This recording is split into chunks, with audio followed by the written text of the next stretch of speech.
Yeah, that should work just like that. Put it right there.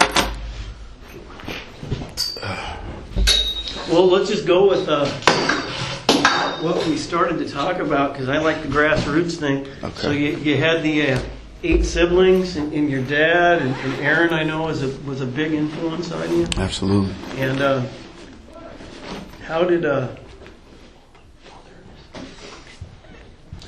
just go? I mean, I came from a big family too, yeah, brother. So yeah, I mean, being the littlest, did they get you competitive and beat up on you and Absolutely. all that? So yeah. No, it was extremely competitive. Not just my brothers, but my sisters as well. My sisters were all athletes in track and basketball and what have you. So it was definitely a competitive environment in our home. You know, from everything who's getting the cereal to, you know, like I said, playing sports. So, I was the youngest, and so I got trampled on a lot, but it helped me when I got out, you know, in the real world, so to speak, and, you know, was able to compete with people my age pretty well. So, because I was always competing against older people, you know, whether it be girls or boys, it didn't matter. So, it definitely toughened me up. Were you into basketball, baseball, football, everything at one point? I was into, I was in, not baseball as much, but football. Played football for Lakewood Lumberjacks, Lockburn Lions, Curtis Cougars, and then went on to Clover Park. Okay. And so we were pretty. We loved it. Actually, some people thought I was better in football than I was in basketball, and I had pretty good hands, you know. But my love for basketball. My brothers, you know, obviously my brother Aaron played at Washington State. Arthur played at Central, and you know, they just I just tagged along with them everywhere they went, and it was, you know, it was just something that I just gained a love for. So let's talk about Aaron for a second. Sure. I remember watching him play at Mount Tahoma. I remember him playing against Ralph Sampson for Virginia. Absolutely. And we were talking earlier that Raveling said he's like the favorite kid. And for the people that don't know, he sadly passed away in 2009. Yes. And I got to know him fairly well at Beach through those years, and he was just treated me like a saint. You know, I always just loved the guy. And then you came along. So how did you get into coaching? Was he like a big influence on you that way? You know, it was. He was just my hero. You know, literally. I mean, I was so young when he was, you know, at Mount Tahoma and then also at Washington State.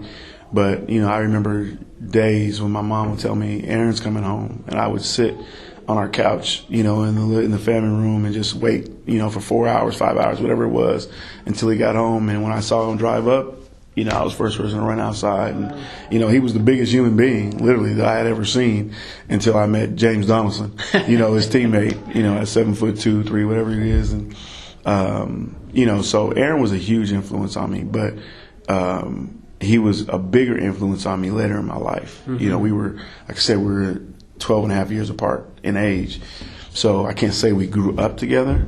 But once I grew up and a funny deal, I finished my first year at Pierce Junior College, finished playing there, and I knew I was good enough. I felt like I was good enough to go play in the Pac-10 at the time. And so I called Coach Sampson, who was at Washington State. Mm-hmm. And, you know, obviously Aaron was still over there because he was the head of minority recruiting. And so, you know, I said, man, I'm going to get over to Washington State, and I'm going to do it on my own. Now, mind you, Aaron had helped hundreds of ethnic minorities get into Washington State at this time. He finished playing about 87, so for like that about 5-year period from 87 to about 92, 93, hundreds of kids. He started College Knowledge and, you know, their whole minority recruiting system over there that's still going right to today. So I just said, you know what, I'm going to do this on my own. No help, no nothing. I'm not calling my big brother. I'm not calling no favors. So I literally did. I went over there, you know, found my own place to live, registered for my classes. And at the same time I was going, Aaron actually had in his family, but Aaron had taken a position at Bank of America over here in Seattle, and that's when he moved over here, and I was over there. And he found out probably about a week later that I was over there, and he was livid. He was flat out livid. He was just livid, man. And it was like, why, you know, why did you do this, why did you do this? And then next thing I know, I'm getting calls from the president. I'm getting calls from, you know, president of Washington State, and, you know, hey, are you okay? Do you need anything? And, you know, he had that kind of influence on people. Wow. So he was by far he has been by far the single biggest influence on my life. like by far, not even a question. Love my dad, my other brothers and sisters, and everything. But he went from being my hero to being my brother, and he went from being my brother, to being my mentor, and then he went from being my mentor to being my best friend, and I miss him dearly.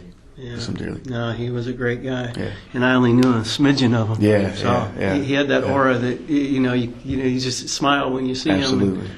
And Absolutely. you hadn't seen him in a year. Hey, Coach K, how you doing? Right. All that stuff. Yeah, absolutely. So yeah. how did he hook up with Bethea, and then you get there too? No, it wasn't. Actually, it wasn't that. My connection with this, the way I got into coaching was I started working for an organization called Emerald City Outreach Ministries, and it's down in the Rainier Valley, run by Harvey Drake, and they had me as their community outreach coordinator. So basically, they just wanted me to get into the lives of kids, and they asked me, okay, well, what do you do? I said, well, I hoop, and so I went down to, at the time it was South Shore, now it's Aki Karosi, middle school, and I went down and I talked to Ron Howard, and Ron.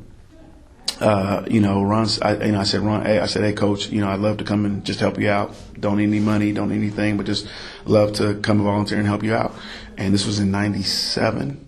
And from that day to now, I haven't missed a season of coaching. But what happened is I started there, and probably midway through our season, Mike Bethea, Ron was also on Rainier Beach's staff. And so Ron would go over to practice at Rainier Beach, and he was like, man, you got to get this kid over here. He's a coach. He's a coach, and this is what he told me, he said. And so, and I knew Mike because I had watched Mike play, for years. He played with my brother Arthur and against my brother Arthur in the pro-ams back in the day in Seattle U and all that kind of stuff. So he knew who I was as far as family recognition and name, and I knew who he was because I had definitely watched him play, and play with like Cleveland and the Seattle Stars and all that stuff. And so, so I started going over there in '97, '98, and just kind of being at practice and being another guy. If they needed to, whatever, I would help them. I would, be a scout guy, whatever the case may be. And then the following year, he brought me on full time. And I was there from '98, and from '98 to '04, and then I left in '04, and I tried a stint up at Franklin for that year, and then went from did that for 1 year, and then went back to Rainier Beach from '05 to '08, and then ended up here for the last 5 years. So we mentioned, or you mentioned earlier up in the gym, did you, just to let people know that we don't get rich doing this, did you ever get a stipend at Beach? You know what? My last 3 years, I got a stipend, okay. And it was a half a stipend. We split it, and so it was probably, I don't know, $600, $700, $800, something like that. Not even covering your gas. Oh no, not at all. No, you always, even today. I mean, and I get a stipend here, but I mean, shoot, I don't care. I mean, you get $4,600 for a year-round job for Seattle Public Schools, and it's literally a year-round job. There you get, I think the assistants get like half, like 12, and one of them gets like 18 or 19. So if you're lucky enough to get 2 assistant stipends, something like that. But it's, nobody gets paid what they're worth when they're doing this. I mean, what you do, the investment you do in kids' lives, and just trying to invest your time and what have you. Nobody gets paid what they're worth. We don't even get paid for playoffs.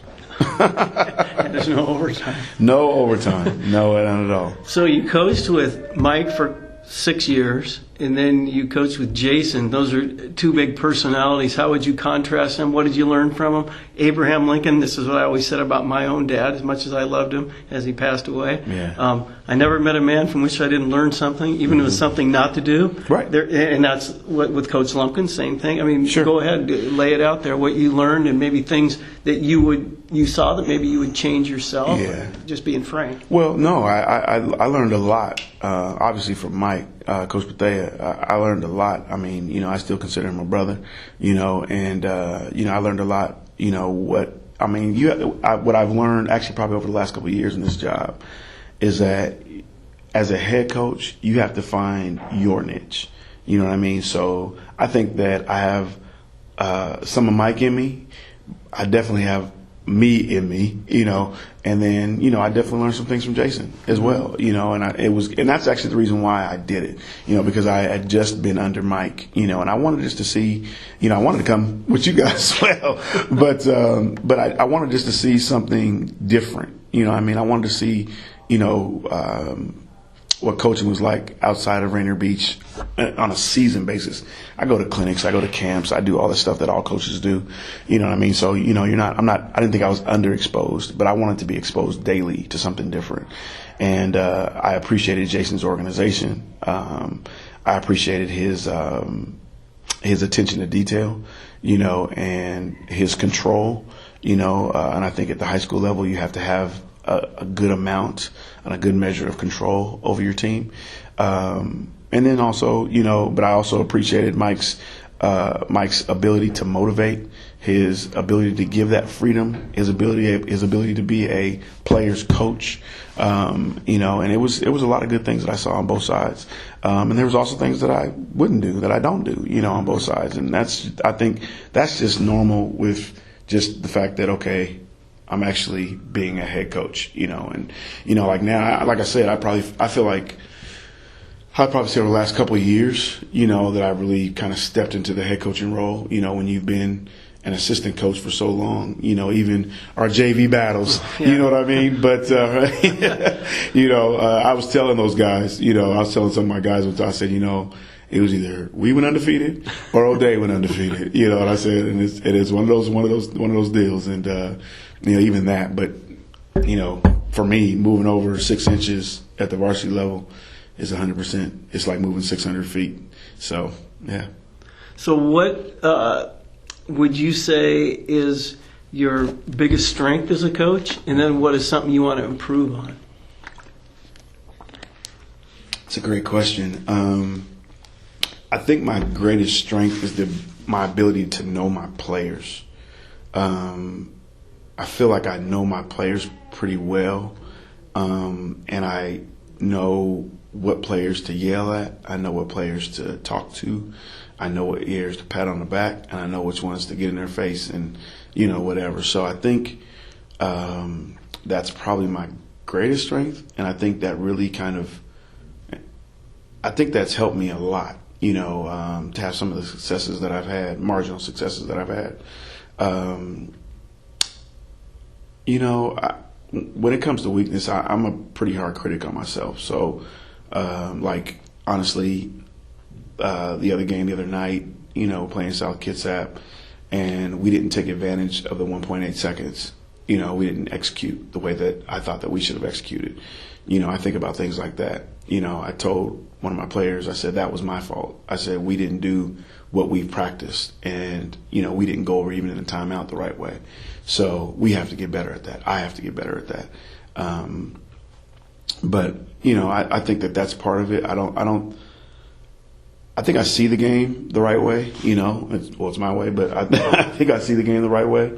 And I think the other thing that I would say is probably my greatest strength is that I'm a lifelong learner. I don't ever think that, and this, from our text messages and calls and what have you, I don't ever think that I've arrived. I don't think that I know everything. If we're fortunate enough to even win a state championship, I won't, because that's just not who I am. I want to get better. It's kind of the same way I was when I want to get better when I was a player, and, now being a coach, I think I'm a lot better coach than I was a player. Well, that's like John Wooden, it's what you learn after you know it all that counts. And Absolutely. That's pretty much what you're saying. Yeah, absolutely. You touched upon something there. It kicked back to something that I learned from one of my mentors, Keith Kingsbury, who used to coach at Edmonds Community College. And he told me one time, and he was really influential on me when I was in my early 20s. And he goes, Greg, if you ever lose a game, he goes, I know you care about your players and all that. He goes, take the blame. Always take the blame, because they'll know that it was them that might have messed up, but then they know you're in it with them. And I've coached with different people that didn't always do that, and I'd see how it alienated. And so you were kind of touching upon that. Do you want to add on to anything from there? Yeah, no, I mean, this is a leadership deal. It's not a coaching deal. It's not a basketball deal. It's a leadership deal. If you're the leader and something doesn't go the way that you want it to go, it's on you. You're responsible for that. And I teach my kids that, it's not just me, it trickles down, but ultimately, absolutely.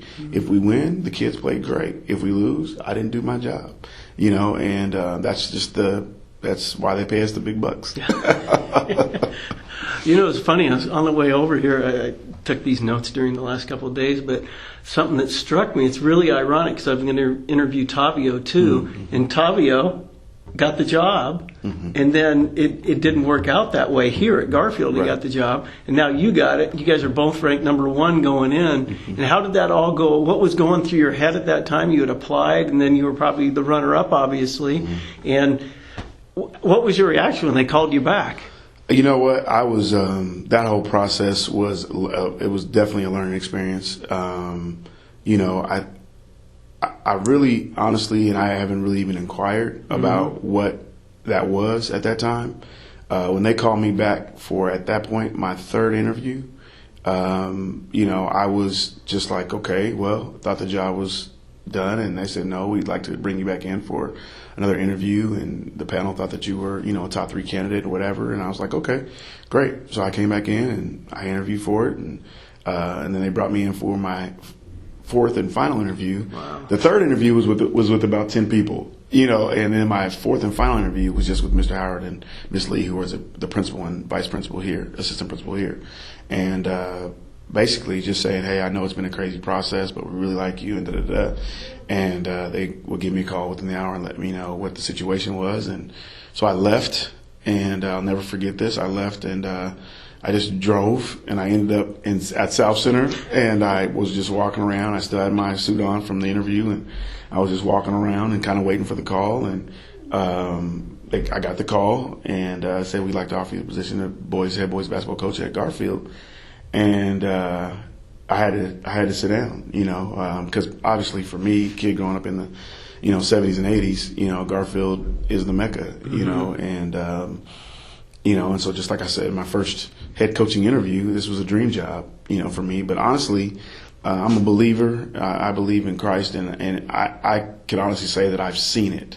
I saw it before it happened. I didn't know how it was going to happen. I know when, I know if, but I felt like I saw it, and so I just feel like what's for me is for me, and it was a good thing. And going through that, and I think it was 80 some odd people that applied for the job, which I didn't know there was that many coaches in this area.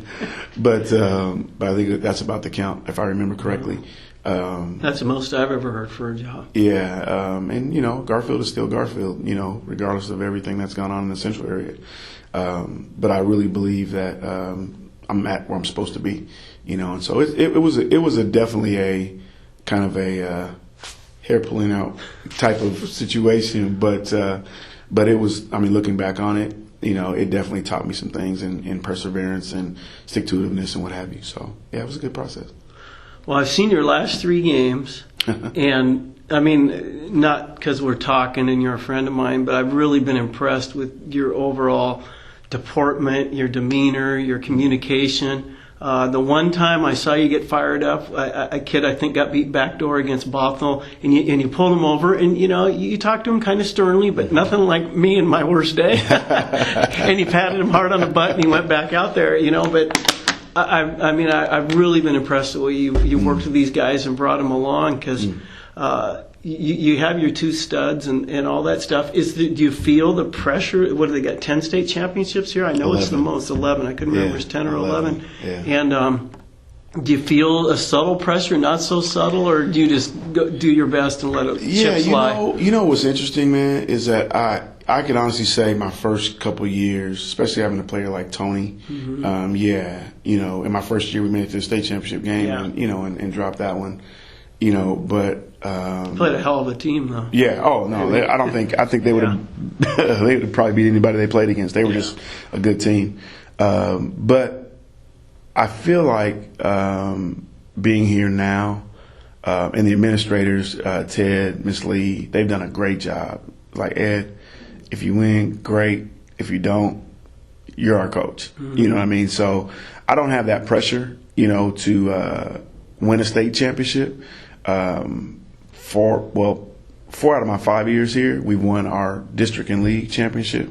5 out of my 5 years, we won a regular season, championship. And so I feel like we're getting Garfield back. I think just like they say about small business, it takes 3 to 5 years to build any small business.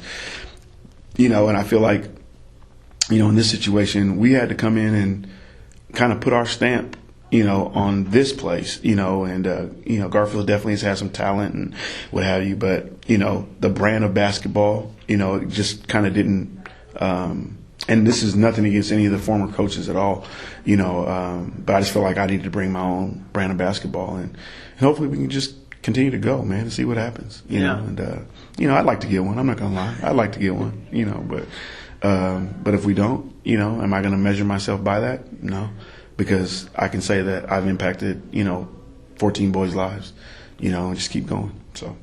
Well, I know we've talked before. I remember the Husky practice one time, and I think that's when Tony was hurt that year. Yeah, absolutely. And you were saying, well, it's a new challenge and this and that, but I know he probably wasn't the easiest guy to coach in some ways, and then in other ways he's irreplaceable because he has so much talent. What did you learn from coaching him that's made you a better coach? Oh, man, I learned a lot from Tony. And you know what's funny is that people,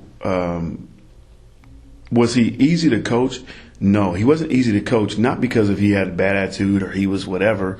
He wasn't easy to coach because I had to find new ways to challenge him almost daily. You know what I mean? And so, I had to have coaches out on the court, playing against him because high school kids were just not a challenge to him. I had to figure out different drills and ways and things to do, and okay, nope, you can only play with your right hand, you can't play with your left, you know what I mean? And so if you're that good, beat us with your right, you know what I mean? And so those are the kind of things that I learned from Tony, and the other thing I learned from Tony, and we've had conversations since, was that you always have to have higher expectations of guys that are blessed with greater talent, and you have to hold them to a higher accountability level. So you don't coach them. Somebody asked me this the other day, actually, I don't want to coach Tony or any talented player, Tucker, Trey. I'm not going to coach them any differently, as you kind of saw today, but I expect more from you, and you should expect more of yourself, and that's what I try to teach, so I learned a lot. I learned how to deal with national media, dealing with him, and when you have a player who is number 1 in the country from 6th to 10th grade, you know what I mean, and the only reason why he dropped was because his ACL and meniscus injury. There's a lot you have to deal with, and there's a lot of pressures around that, just that alone. So you deal with that. You keep your integrity, keep your character. I do the things that my brother taught me, and I just keep it moving. But I actually, looking back on it, I actually enjoy coaching him. I mean, for my first head coaching job to be at Garfield, and then you put Tony in the mix, I don't think I did too bad.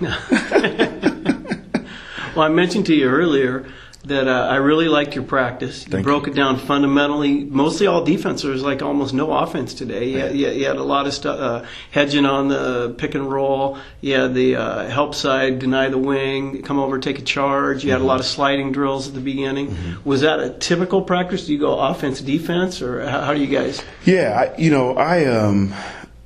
right now I feel like this time of year is about mentality. You know what I mean? And, I remember actually one year you guys won state at O'Day, and you had T-shirts on, and I remember little things like this, and it was just, this is about stops and makes. Stops and makes. Matter of fact, it was that year you guys beat us in 04, so go figure. But, and so I feel like it's a mentality, and we focus on defense. That's our identity. That's who our team is. And, we shot 32% the other night, you know what I mean? And to be able to shoot 32%, and only have 2 assists in a game, and be able to win the game, you're doing something, and it's usually on the defensive side of the ball. So we were, that's what we do. We harp on defense. We actually left a few things out today. Some of our box out, and Shell D drills that we wanted to do, but tomorrow and Wednesday we'll definitely, kind of intertwine and go back and forth, do some offense, defense things. But, we know where our bread is buttered because we're not that good. We're a good team when everybody does their job and everybody's working cohesively. But as you saw Saturday, we're not that good if and I didn't feel like it was selfish play out there on Saturday. I felt like it was just a bad game, and we talk about it a lot. Sometimes it's hard to play good, but it's easy to play hard, and we played hard, that game. And that's one thing, if I don't leave anything else, as a legacy at Garfield, is that, Ed Haskins' teams played hard, and that's literally what I want, because if you do that, you can make up for a lot of mistakes. No, I always love coaching against you at Beach because you were going to give it the best. Your kids Absolutely. played hard, and our guys played hard. Absolutely. And that was always fun. So a parallel question. Sure. Is something I saw you, I don't know if you remember this, at BCC last summer, and we were talking about AAU a little bit. And here we go. so I have a lot of thoughts on that subject, Sure. as you know, and we kind of talked about. But so as I see AAU, it's 5 games and maybe 1 practice, where in high school it's more like 3, 4 practices, 1 game. And as these kids are playing more and more AAU ball, I thought your kids were super attentive and they listened to you, and you gave direct, specific, crisp instructions to them, and they were learning even today, which is probably your 55th practice or something. Right. So do you see any, and you've been around long enough now, do you see that the kids' attention span, do you have to pull the whip back on them, or the collar, I should say, to get into the high school season because they're not used to really focusing on a 2.5-hour practice or however long you go at the beginning of the year? Kind of walk the average fan through what you see as a high school coach that you have to. And this isn't a big knocking at you, and I'm kind of being long-winded here, but I know I helped Ben out last summer, and Ben's one of the few guys who actually runs a practice. Right. And I know the rest of the guys really don't. But anyhow, shout out to Chef. Yeah, yeah, exactly. The Chef. And I've been on both sides too. I think I've coached for probably every AAU organization around here. I've done Rotary and Emerald City and Friends of Hoop. Did Gary Payton All Stars, back in the day, and so I think the AAU deal has its place. I think that what bothers me as a high school coach is from March to November was the time that we were able to work on fundamentals of the game and just doing some things repetitively and going out to Green Lake and getting beat up by older guys and, just doing things that really gave us a healthy respect for the game. And once again, because like Daryl, Jason Baskett, all the Jim Marsh, Chuck's on my staff, great guys, absolutely. And good coaches, great coaches. For me, I think that sometimes it's a step above the actual AAU team, and it goes to the AAU organizations, that are running tournaments, and you got to be at this tournament, you got to be at that tournament, you got to do shoe companies, and all that kind of stuff. And so, it's just tough, and it's a different time now. And if I was a betting man, I would say that things, because of what the NC2A is doing, and they're already kind of showing this a little bit, I would say that things are going to shift back to high school. Because there's a lot of things, and once again, not anybody that I know of in this area, and that's just what I know, and it could be, but what I know. Nobody in this area I know is corrupt or has done anything that I know of that is not above board. But I know nationally that there are a lot of that. There's a lot of that goes on. So, it's just, I think for me, ultimately, as a high school coach, you want your kids to get better. And they do get better by playing, AAU games and have it with refs and all that kind of stuff. I just think some of the feel for the game kind of gets lost when you're not playing against older guys and going out to Green Lake and going to different Liberty Park and all that kind of stuff, and going out there playing on the concrete and just stuff that I did, you did, you know what I'm saying, and went on with some scraped knees and some busted lips and all that kind of stuff. I got that at home, but I just think some of that is lost, and I wish that there was a time where we could just let the kids be kids. You know what I mean? And let them, let's go to the park and hoop. Kids don't do that anymore. I had a kid last year who, one of my coaches asked him, "Hey man, why don't you just go find a run?" He was like, "I don't know where they play basketball at around here." And he was a 3-year guy on my team, and so that's kind of, I feel like, what the effect of AAU has had on basketball. Definitely the exposure, no question, is great. I think some of the relationships that kids have, great. You know what I mean? But I just feel like something has kind of been lost and maybe needs to be tweaked a little bit. Well, yeah, going hand in hand with that kind of dichotomy to the job I thought you did against Bothell in the Kinko Championship. Think how much game planning you do in the high school level as opposed to AAU. You guys did a great job. I mean, you really did defensively. I thought in the second half you'd taken the will away from their guards. I'd mentioned that to you earlier. Without giving any secrets to the next game or whatever, I'm not trying to get you on paper because I'm going to post this before that game. Okay. So how much more preparation would you say goes on in high school here at Garfield than in average AAU? I mean, it's way more. Yeah. It is. I mean, it's just like them being student athletes. You know what I mean? I mean, they have to. There's a lot they have to do to get on the court. There at AAU, they just have to make a team. Generally speaking, I'm not speaking about everybody, but generally speaking, there's no grade requirements. There's no even honestly behavior requirements and all that kind of stuff. But as far as on-court preparation, you're normally 9 times out of 10 you're just playing man. In an AAU situation, you might play a little bit of 2-3 zone. If you got a lazy team or something like that. But for us, man, we spend time. Obviously, and you saw some of that today. We spend time defensively, and because we feel like, defense, rebounding, and free throws, and those are things that you saw today. That's what wins championships, and that's what wins games. And so, do I think that it's a lot more detailed from November to March than it is from April to July? Absolutely. Yeah. So there's a lot of people, and not to step on any toes, we don't have to mention any names. They'll say the private schools are given scholarships, but the public schools, text kids, for 8th graders coming in. What's your whole take on that whole situation? Are you dancing around the word recruiting? Yes, exactly. Okay. All right. Okay. A million people ask me that, so I'm perfectly fine with saying it because I don't do it. Yeah. You know what I mean? I don't. There's. I've had a kid transfer to Garfield every year I've been here. Okay, and I say that totally above board, say it to anybody, but I can honestly say I have not recruited and I have not promised any kid anything to come to Garfield, to play for me, and I actually am very proud of that, you know what I mean? And so, to be able to hold an integrity and have an integrity and say, hey, I can put a Trayvonte Williams on the bench the first half of the season, and I can look at him in his eye and say, did I promise you anything to come to Garfield? So then you're going to do this my way. And until you figure that out, your butt's going to be on the bench, And so I'm a little bit old school that way. Honestly, I've missed out on some players. Yeah. You know what I mean? But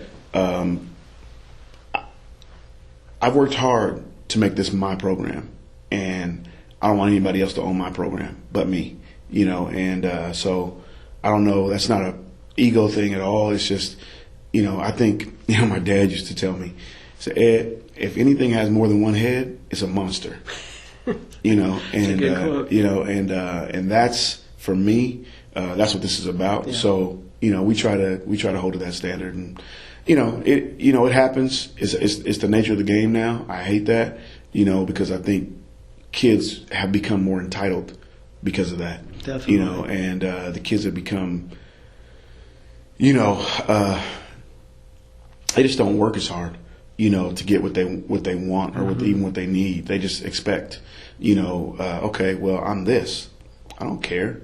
If you're a kid. Yeah. You know what I mean? You're a kid that needs to be coached. You could jump out the gym, you could have the most talent in the world, but you don't know everything. You don't know more about basketball in your whole body than I do in my finger. You know what I'm saying? So there's always things that we can teach, but you can't do that, in a consistent manner if you're promising them the world. Exactly. You can't do that. Well, getting back to that word entitled is one I used a million times in my coaching career. Yeah. Do you know that I read this article not too long ago that about 10 years ago, starting 10 years ago, 9% of the guys who would go on to play in the NBA would switch high schools. It's up to 22% in the last decade, which as you look around Seattle, most of the better teams have guys that have moved. And as far as I know, Trevante, he came here and you just explained his deal. And he's my favorite. I love watching that kid. He's a great kid. Absolutely. And he's my favorite player to watch, actually, of all the kids I've seen this year. Wow. And but then you get other coaches that are good friends of mine. I don't need to name their names. No. And they get very discouraged and they want to get out of coaching because guys are moving either from their school to another school or, hey, I finally have a good team this year, but this other guy now, he got 3 new guys in. And it's a tough one to legislate. I don't know how you do it. But like you said, the same thing with Phil and I at O'Day. Nobody can ever say, we said come to our school. Yeah. They can't. And I won't say who the coach was. It's somebody we know very well. One time I asked him who this guy is a step away from the NBA right now. The kid was coming to his school, and I go, so I hear you're getting so-and-so. And he goes, yeah. And I go, I hear you text him a whole bunch of times. And he started laughing. He goes, yeah, we well admit we recruit. We just don't do it as ostentatious or dirty as other schools do. And he goes, but we know you and Phil don't recruit. Wow. And I just thought it was so funny that and I know this guy very well, and so do you. Sure. And I don't want to bring his name up here, but that was always something that just stuck in my head. So let's go to another favorite subject. One of the reasons I probably sat out for the first year in 30-some years of coaching. Wow. Parents, worse, better? How do you handle them? What's your MO with them? Well, I think it's all tied together. It's really not even a different subject. I think that even the last 2 things we talked about the AAU, and we talked about recruiting, and these kids have parents at home, whether it be a single mom, a single dad, or both. They have parents at home, and I have children, and my kids aren't going to do anything I don't allow them to do. And I feel like, I'm just straight up, I feel like parents allow their kids to do things now that our parents did not allow us to do. And I feel like, it just is what it is. And that's the day and age we live in. And everything starts at home. Everything. Everything starts at home. The good, you got a good kid, go shake that parent's hand. You got a kid that can take coaching, that knows how to deal with a man, go shake that kid's father's hand. But when you have a kid that doesn't know how to deal, with things and, what have you, I'm not blaming it on ADD, ADHD. I'm not blaming it on any of that stuff. You got to go where it starts, like we talked about. And I try to be a principle-oriented person. It's leadership at home. You know what I mean? And am I a perfect parent? Heck no. Am I a perfect coach? Heck no. You know what I'm saying? But I do the best that I can. And I think that when it comes to parents, so what happens nowadays, and this is what I've seen, is that parents are used to, because they grow up, so kids start playing AAU around third, fourth grade. Then they go from third, fourth grade all the way up to 9th grade. And they pay for it. And they pay for it, absolutely. And they pay for individual training, which that's a whole other subject. But they pay for that AAU stuff from 4th to 9th grade. So they don't understand that high school basketball is 180 degrees different from AAU basketball.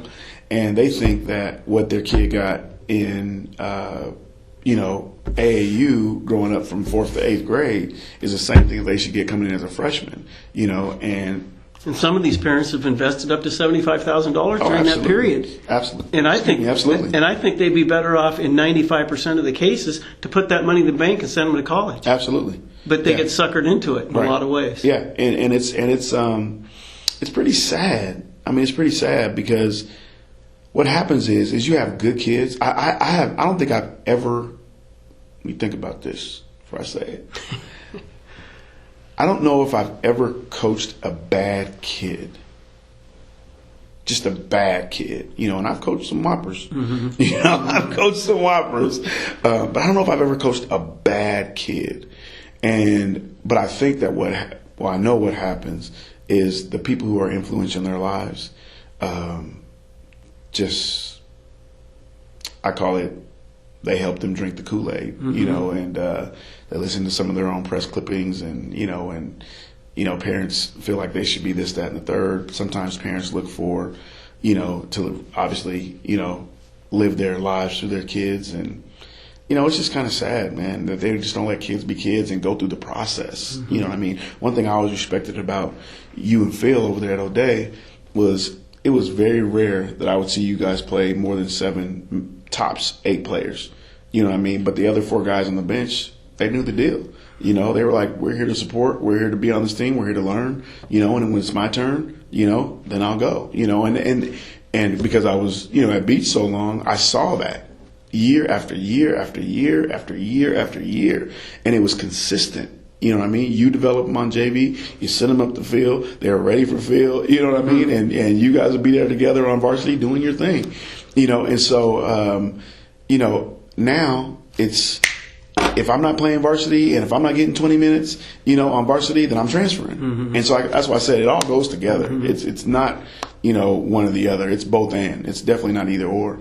And so parents, and I have a daughter who ran track. I have a son who plays ball. He's a senior this year down in Houston, and his coach has called me. He knows what I do up here, and his coach has called me, and I'm like, hey man, you're his coach.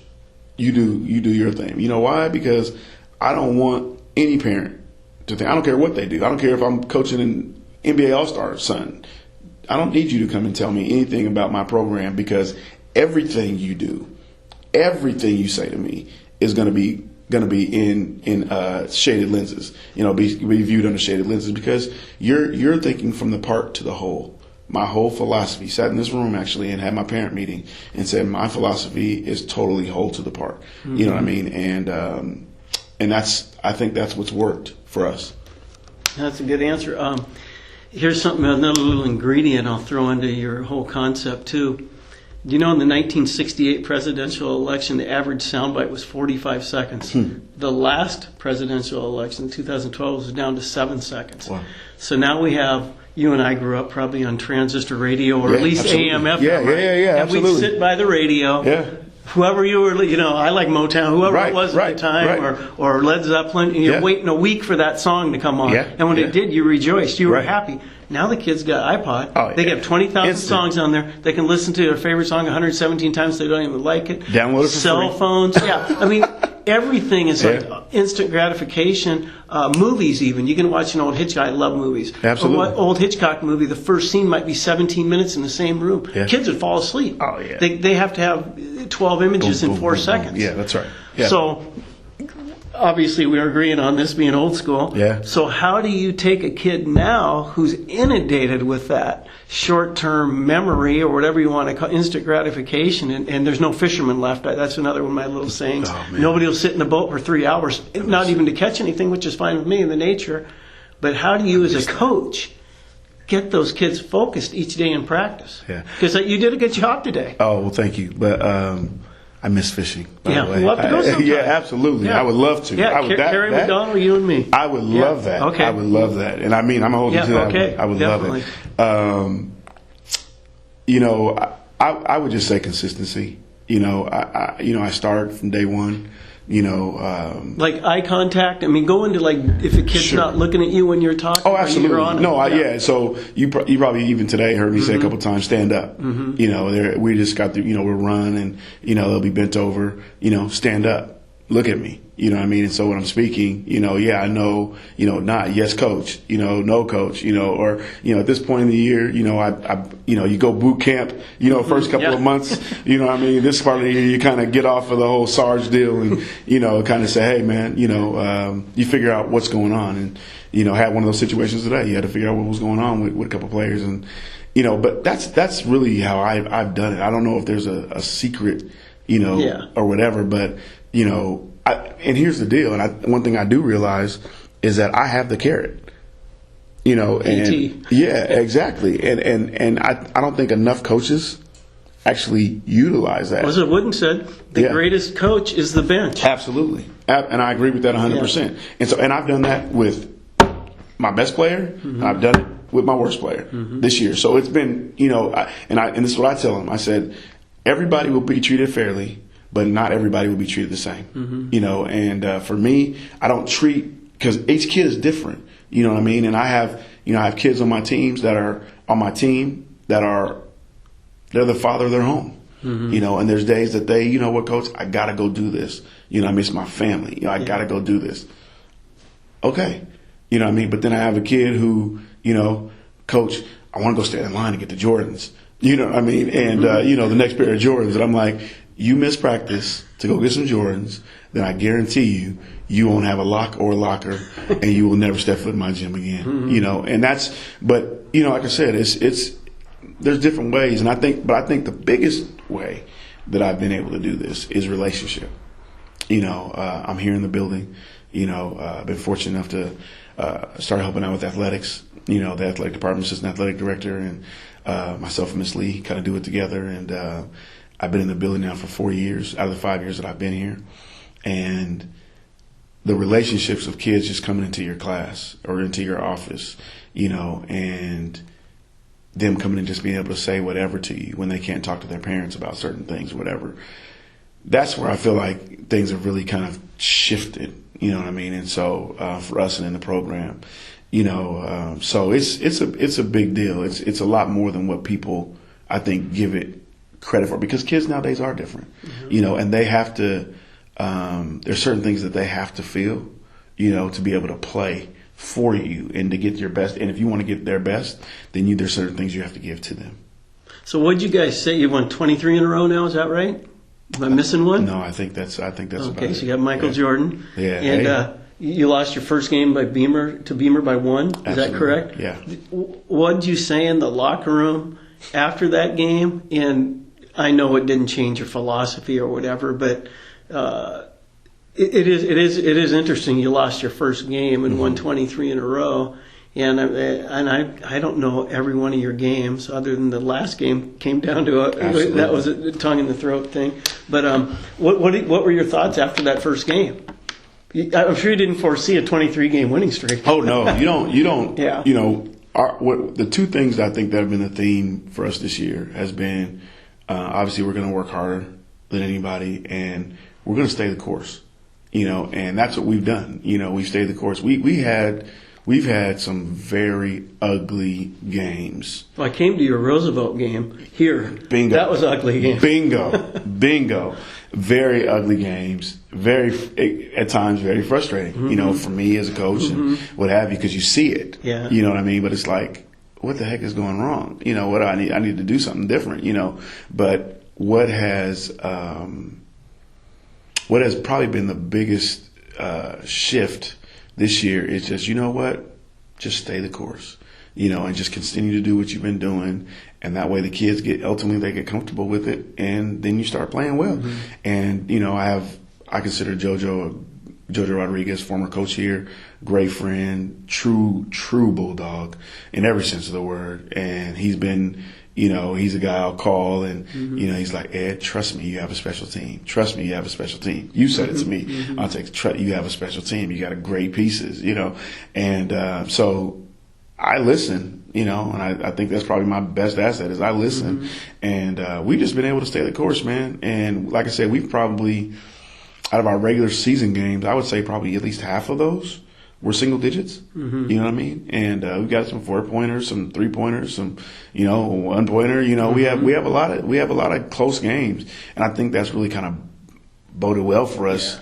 especially on Saturday. It fortifies you and toughens you. Absolutely. You know, so we're ready, and we don't feel like there's anything that we haven't seen. You know, we just don't feel like that. You know, and we could be wrong. You know what I mean? And you know, there could be a team that comes down there and just kicks our butts. Oh well, as long as we're giving our best, then there's nothing else we have to tip our hat to them. They're just better than us on that night. So we're excited about what's going to happen in the next couple of days. What did your kids think about drawing Bothell? Were they excited? Overall, on the coaching staff? Well, you know, I think the whole program. I think that we are cautiously optimistic, very cautiously, because what they know is that if we don't play our best, we don't beat Bothell. We know that. I mean, that's not even so. You can't because you beat somebody twice. You don't get cocky. You know, that's not it at all. That's not. I mean, obviously, you saw our practice today, and you know, even some of the intensity in the defensive drills. We're getting ready to play and battle. What I would say might be the best backcourt on the West Coast. You know, and so how can you walk into that game with, okay, yeah, we beat them twice? No. It's just, you just don't do that. You know, anytime you have a player that can go for 40 or 50 and you have two, you know, and you have another big guy who really could get 20 and 20, you know what I mean? There's no way. You have 3 Division I players on that team. Easy, you know, and you don't go in that with lightly. But, you know, are we excited for the challenge? And you know, I said it in the paper and I'll say it again now. You know, you have to beat the best to be the best. Yeah. You know, and if we have to beat them, you know, for a third time, hope and pray that we can do it. Yeah, you have no easy row. I mean, I know Newport's a good team, but I got to favor Curtis there. I mean, but it's one game at a time. You've been there long enough. I'm not even going to talk about your second game. Yeah. So, being an assistant coach for many years, like both of us were. Yeah, absolutely.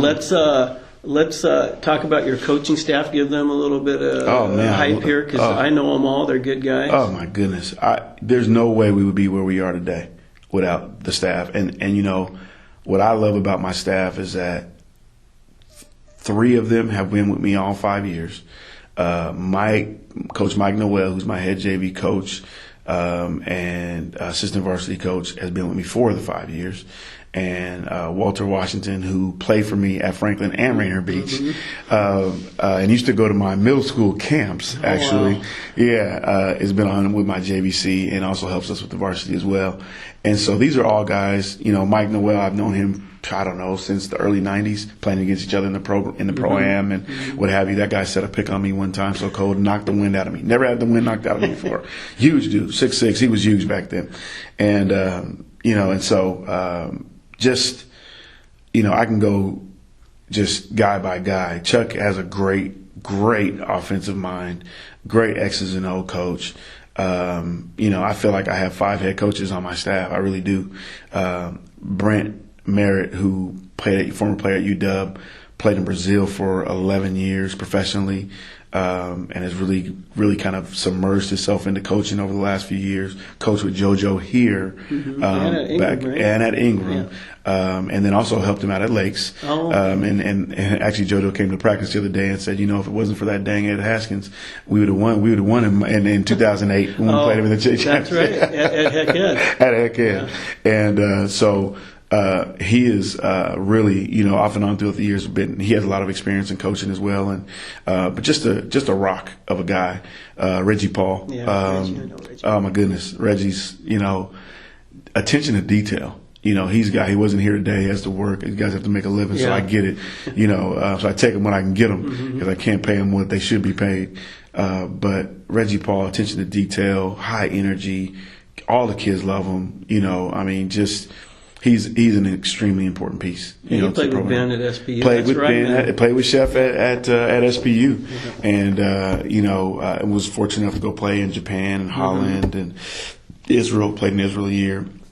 Now these are guys with Reggie and Brent. You know, Reggie and I were roommates for 4 years. Reggie and Brent and I were roommates for 4.5 years. Oh wow! You know what I'm saying? So these are guys they're brothers. So they're my brothers from another mother. We like to call it. Yeah. And they are, you know, Mike Bethea gave me a great piece of advice before I left Rainier Beach. He told me, he said, Ed, you're going to be a head coach in the city one day, and he said, do not hire guys because of X's and O's. Don't hire technical guys. Hire guys that are loyal to you and guys that you can trust. Yeah. Period. And he said, when you do that, you'll have a great program. And, that is good advice. And that was the best piece of advice, I think, honestly. And he's given me a lot of good stuff, but that was the best piece of advice moving forward. Because there were a lot of people that, when I got this job, they were like, you can't hire friends. If you hire friends, they're not going to respect your position. And now I really don't believe it, because it's just how you set the tone and you set the stage. So, yeah, my assistant coaches are great, man. Yeah, they are. They're good guys. Has there ever been a time when you coached where, I think all coaches have had this, it'd be interesting to hear your answer, though, as positive as you are. Has there ever been a time when you were coaching, after the season, during the season, maybe some event that just really rubbed you wrong, you just go, it's not worth it? Oh, yeah. Yeah. You have those moments. You can't, and I'm going to be honest with you, you can't be at a school like a Garfield, a Rainier Beach, a O'Day, a Franklin, even now what Tavio's doing up there.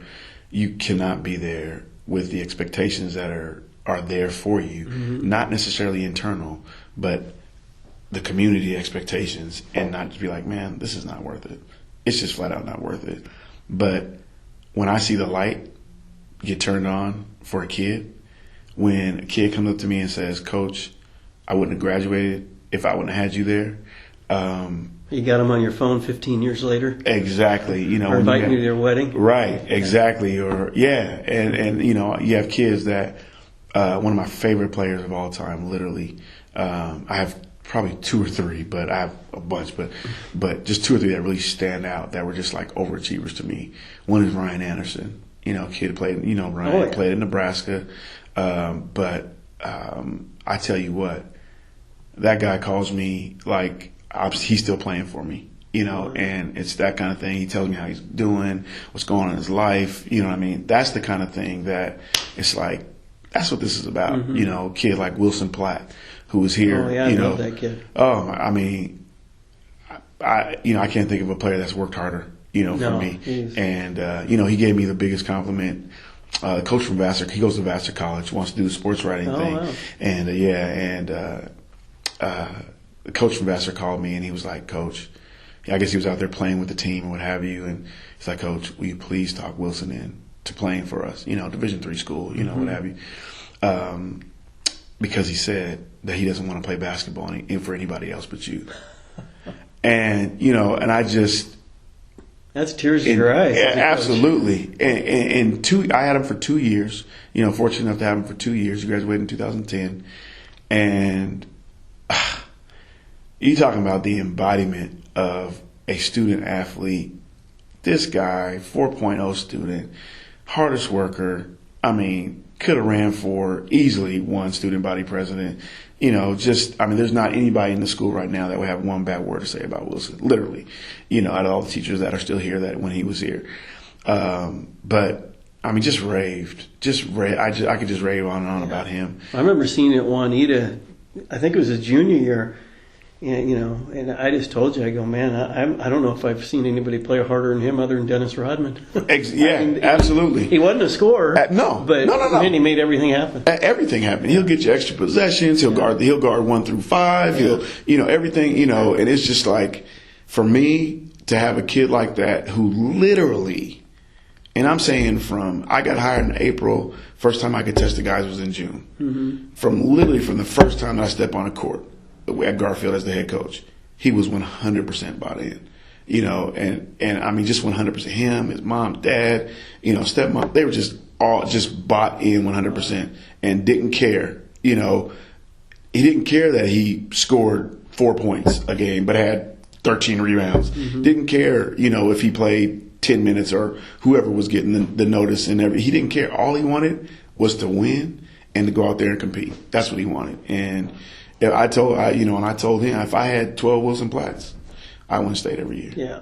Well, I coached Doug along with Phil, obviously, right. Doug Wren, and as much as I love Doug and as much as he's, made a lot of bad decisions and all that stuff, I could never say he's the best player I've ever coached. He's probably the best athlete. Right. But the reason why I say that is that Mitch is the best player I've ever coached because he won back-to-back championships. I would. That's very good. Was he the most talented physically? No. Yeah. But I've told Kerry McDonald that a number of times because he goes, "Who's the best player you ever coached?" And I go, "The best winner? I can tell you, it's got to be Mitch." Right. But anyhow, I remember we played you guys, not to rub it in, but we played you guys, and it wasn't that big a game, but it was a Martin Luther King game. Oh, Heck yeah. He was 0 for 10, and he hit the game winner. Yep. And we won by 1 or 2. Yep. I can't remember if it was a 2 or a 3, to tell you God's honest truth. It was a 3, Yeah. and it was from the left wing. Yeah.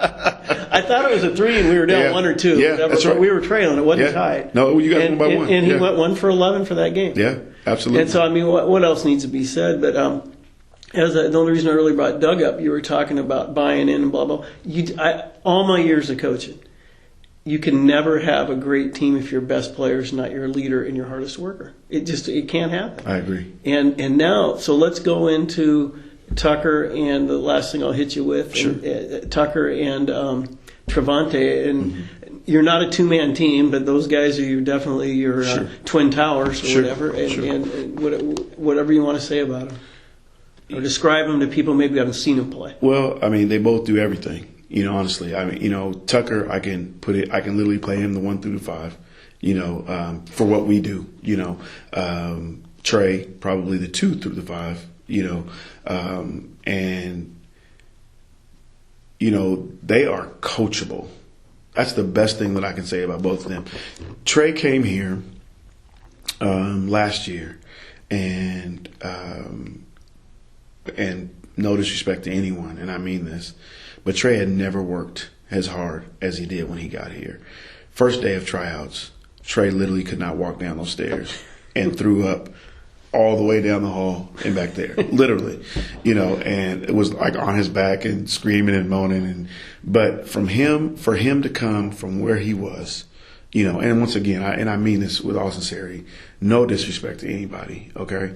But to him to come from where he was to being able to, watching him move his feet and slide on hedging on defense and staying low and playing through a little bit of pain, and being the loudest talker out there and, being the leader that he is. Oh my goodness. I mean, it's amazing, to watch him want it, that much. It's been amazing. Tucker's been with me. He started here with me. We kind of, there's a song out now. It's called "Started from the Bottom." Now we're here, and and that's kind of our song. And we started from the bottom. He started from the bottom. Freshman. That was the year that Tony was hurt. So he did play some varsity that year, but he also played some JV that year. Sophomore year, Tony came back. Ultimate frustration. Not a lot of minutes. I had a senior heavy team with Dejuan Newton, Glenn Brooks, those guys, that Tony, the whole crew. So some frustration there. Stayed the course. Came back, averaged 5 points for sophomore year. Last year, averaged 22 points, 11 rebounds, MVP of our league. You know what I mean? Go figure. You know what I mean? I mean, how do you do that? But he busted his butt in the off season. He worked out. He did the individual stuff. He did what it took to get to where he is now.